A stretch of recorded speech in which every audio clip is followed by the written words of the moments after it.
សូមពោ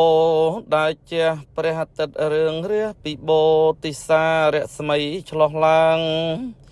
រងរឿងលក្ខណៈអស់ទាំងមេបាត្រកូលរៀមច្បងរៀបការកូនចៅអញ្ជើញញាតិផៅជួបជុំមកចងដៃមាត់ឲ្យពោសាទរអើងកងភ្លេងផ្្លាត់រំពងអញ្ជើញទេវតាអិនព្រំយមកាលចាក់តឡកបាលនៅអស់អ្នកតាព្រះភូមិព្រះស្រុកអរិយទេវីសូមលោកជួយជាបន្តលសាក្សីត្បិតអស់យើងខ្ញុំអញ្ជើញភ្ញៀវជុំការកូនប្រុសស្រីឲ្យសាធុការពោជ័យសួស្តី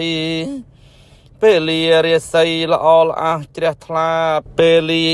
បើកហងអ្នកនាងត្រេកត្រង់អនអង្គផ្ទឹមគ្នាលើកហាត់ប្រណំបង្គំវន្ទាជួញចិត្តសិរសាសំពះសូមពោព្រះពុទ្ធរក្សាព្រះធម៌ធានាព្រះសង្ឃសាទរ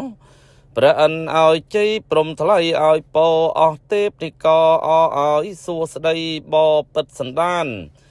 ញាតសាច់ព្រៀងលៀនទាំងប៉ុន្មានក្តីសូមជួយឲ្យពោដល់កូនប្រុសស្រីពោនេះប្រពៃ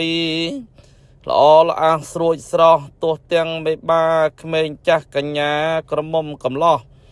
ទោះទាំងព្រៀងលៀនសន្តានក្រៅស្មោះជួយចាប់អំបោះឲ្យពោចងដៃ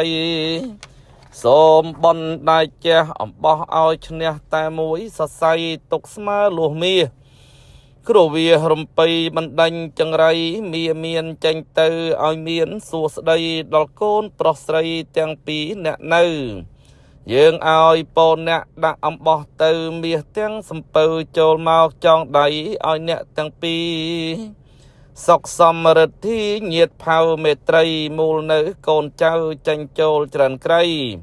អាយុយឺនយូរបរិបូរសុខាចម្រើនយស័កចម្រើនមាសប្រាក់ភោគទ្រព្យនានាមានខ្ញុំកំដរចិត្តល្អសោភាបានសុខសាមគ្គីមានជ័យសួស្តី